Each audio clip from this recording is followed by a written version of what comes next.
করা যাক। বাবা সবসময় বলতেন তোর জন্য ঘোড়ায় চড়ে রাজপুত্র আসবে। মেয়েটি বলতো কেন বাবা? বাবা বলতেন কারণ তুই যে রাজকন্যা। মেয়েটি বলতো আমার বাবা কি তবে রাজা? বাবা হাসতেন। দিন মেয়েটিকে বলতেন এমন রাজকন্যা থাকলে তার বাবা রাজা না হলে কি হয়? মেয়েটি বলতো তুমি তাহলে সত্যি সত্যিই রাজা? বাবা হাসতেন। দিন মেয়েটির গাল চেপে ধরে তাকে অনেক আদর করতেন। বাবা জলে ডুবে আছে, ছোট্ট পরীর মুখ ভার। সে দরজার আড়াল থেকে দেখে সারা রাত জেগে মা খুব নিশারে ঘুমাচ্ছে।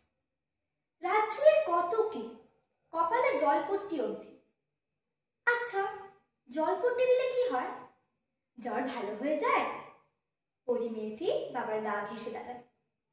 এই বাবাটা কেমন ধূসর, শুকনো মুখের মানুষ। বাবার কি খুব কষ্ট হচ্ছে? খুব।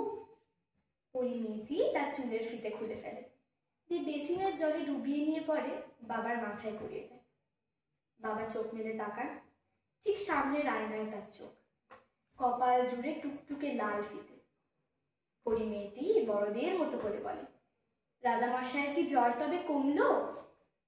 বাবা দুহাত চেপে পরী মেয়েকে তার বুকের ভেতর জাপটে ধরে।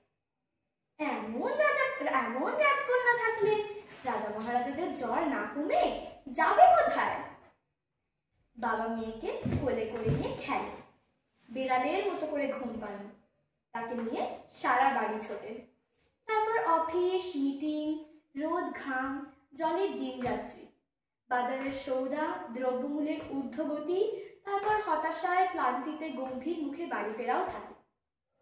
মেয়েটি বাবার কাছে গিয়ে জিজ্ঞেস করে আচ্ছা, তুমি কি আমার ফকির বাবা? বাবা গম্ভীর মুখে বলেন কেন মা? আজকাল আমায় আর রাজকন্যা বলে ডাকো না। ক্লান্তিরা ডানা ঝাপতে পারলাম, দুশ্চিন্তাও। বাবা রাজা মহারাজা হয়ে যান মুহূর্তে, তার বুকের ভেতর ডানা ঝাপটায় রাজকন্যা। বাবারা জানেন তাদের বাড়ির চৌকাঠ পেরোলে তাদের রাজকন্যাদের জন্য সত্যিকারের রাজপুত্রেরা অপেক্ষায় থাকে না, বরং নখর বাঁধিয়ে ওত পেতে থাকে আরো সব ভয়ঙ্কর সাপদ।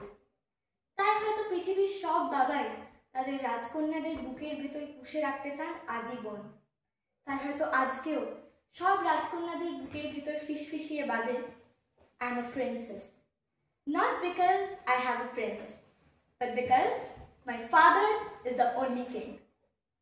নমস্কার।